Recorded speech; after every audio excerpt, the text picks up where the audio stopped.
Elon has recently made some incredibly bold claims actually upon the release of Grok 4, because it only takes about 5 minutes watching the Grok 4 release presentation to see just how bold the claims were about Grok 4's capacity to answer research or graduate level maths problems. This is the smartest AI in the world. Some of these things are just worth repeating. Like Grok 4 is PhD level in everything. I want to just emphasize this point. With respect to academic questions, Grok 4 is better than PhD level in every subject. It can reason at superhuman levels. At superhuman level. Okay, so a lot has been said right now about Grok 4. I'm expecting big things, but let me just preface all of these tests with an example prompt that I gave Grok when they were giving free compute on the super heavy model. So the question involved trying to generalize a formula that I had some results on, and it thought for 41 minutes. And this has been mentioned in this introduction of how much more inference compute they're dedicating to the thinking process. But from Grok 3 to Grok 4, we're actually putting a lot of compute in reasoning in RL. But actually, when the answer came out, it was a joke. Like, I'm not even over-exaggerating this. It was a joke. So first of all, it was about a few lines long with one equation. The claim that Grok was making was that the formula that it had given was a non-integer generalization of the formula that I had given it. The expression that it gave was also only valid for whole number values of this s and k. Mainly because if you look at the expression, there's a product of s things, and it's just not possible for this S index, which is part of the product, to be non-integer based on this whole definition. Without going into loads of mathematical detail, the answer was genuinely terrible. So what did we get from all of this compute going into inference? We got an answer that was crap. All it had done with all of this thinking time was use Cauchy's integral formula for every single one of the operations. That is really not anything useful whatsoever. With that said, now you understand why I've been quite skeptical of Grok in general and why I've treated it a bit like a joke. Is better than PhD level in every subject. It can reason at superhuman levels. So immediately, these huge claims to me seem like they lack a lot of substance.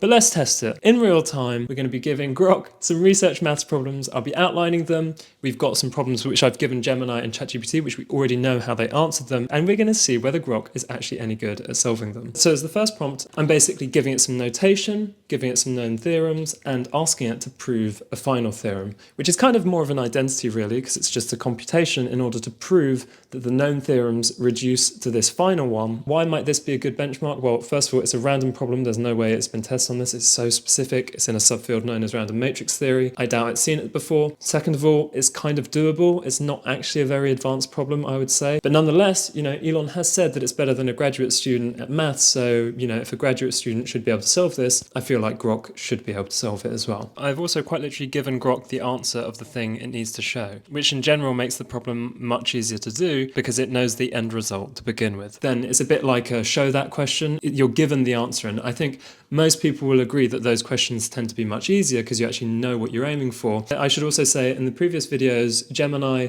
was not that great at this question. I'd say ChatGPT won out of the two of those, although I do think that both ChatGPT and Gemini failed to give a comprehensive answer, even with follow-on prompts as well. So we've got all of the answers, I've done some follow-up prompts and so much stuff. So for the first problem, initially, it didn't typeset its answer properly, so I asked it to change it, and it did manage to improve it. The general gist of what I've found with Grok is that it doesn't explain algebraic steps very well, which is it kind of goes against what is implied in the tweet that is the thumbnail of the video, that Grok would somehow do really well in a maths exam. If you don't explain how you get your answers in maths, it's generally speaking not a very good answer. If I show you some maths just for proving something, you can see how much of it is equations and how little of it is words. If you compare it to then Grok's answer, look how little of it is equations and how much of it is words. Now, from what we'll soon see, you can interpret this in two ways, where you could say Grok's initial method for answering the questions is just fine-tuned in a certain way where it doesn't go into much algebraic justification. Kind of fair enough. And that really it's on the prompt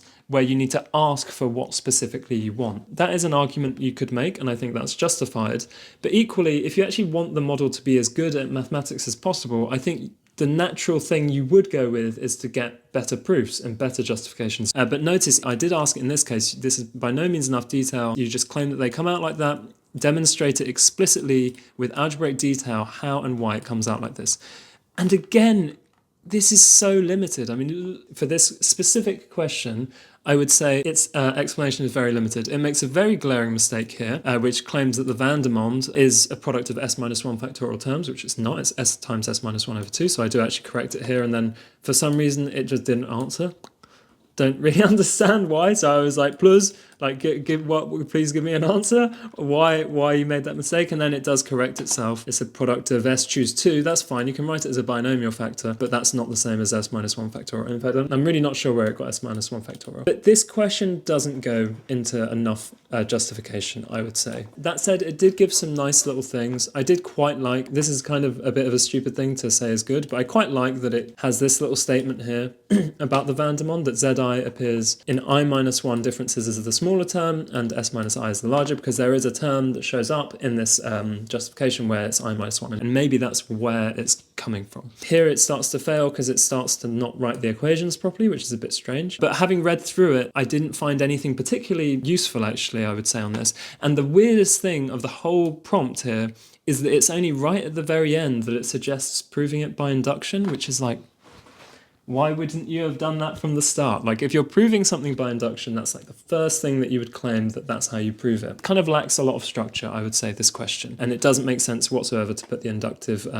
justification at the end. In fact, the whole proof should really follow by induction if you're trying to prove something, which is what I've asked it to do. So that's how it answered the first question. I thought we would give it another question to give it another chance at giving a good answer. So in this problem, I give it a method for a known example and ask it to apply the same method to a different example to obtain a closed formula. So again, immediately, it seems to only give the final answer. Now, whether or not you want to say that that's the problem of the prompt or the model, I would say that if you're going to make claims that this model would be really good at answering exam questions, this is not how you would do it, because this is like stating a final answer and not explaining any of the algebraic steps or the motivation of how you actually get that answer, which is kind of the most interesting part. And in any case, if it does make a mistake, it's really hard to tell where it makes a mistake unless you've got the workings out and you can follow through and see at which step it makes a mistake. That way, if it has made a mistake, you can read through, find the mistake, and try and develop what it's given into an even better answer. That is way more useful in general for a model as a mathematician than one that just gives you the final answer. So again, we asked it for more information of the algebraic steps, and I said, can you basically demonstrate what you've said algebraically and discuss the viability of evaluating the final integral over the complex plane, which is kind of the difficult part to try and get a formula for non-integer s. It then goes through, and having read through this whole prompt, it does a really good job, actually, I would say. So it's quite surprising that after all of this time, even in the first prompt and in the second prompt, it took this long to actually get real mathematics, like a real, this is kind of what you would expect for someone trying to justify their answer. You really want to see the model is getting this answer. This time it gets a better closed form, so it does actually invert the exponential, you see actually above. It does some weird mistake kind of here where it does e to the log. It's a composition of the function and the inverse function, so you can kind of simplify that a lot. And this final answer is pretty good. It then evaluates the integral over this normal random variable using its density function, which is pretty good, to be fair. I mean, it's quite crazy to think that the models are able to do this kind of thing. And both Gemini and ChatGPT had done the exact same thing. Again, we end up with a closed formula, which is basically exactly the same thing as what Gemini and ChatGPT were able to give. I said attempt either from the use of using Andreev's identity over a complex support, which is basically what this is, or evaluating the final complex integral to get a closed form for non-integer s. But as you can see, one thing that I really liked was this case here, where it says for the special case of z is 0, it gives a little alternative formula. I think that's pretty nice, actually. And it's not something actually that ChatGPT or Gemini managed to get. And again, by the end, it gives a pretty generic answer, which is quite similar to what ChatGPT and Gemini gave in the last video. So seeing Grok 4 in action does show that it is actually a pretty powerful model, and I guess I found this kind of surprising because in my previous tests it had been so weak. It's quite interesting to think how these three models are very similar, you know, Gemini, ChatGPT and Grok, and why they kind of seem to tend to give the same answers for the same parts of the problem that you ask, but never seem to really go further on the more difficult and unsolved problems. I personally think that if you want a model to be good as a kind of mathematical tool, it should give more justifications and not just give a final answer, especially if that final answer often has glaring mistakes. I'd love to hear your thoughts on which models you prefer. As always, have a good one.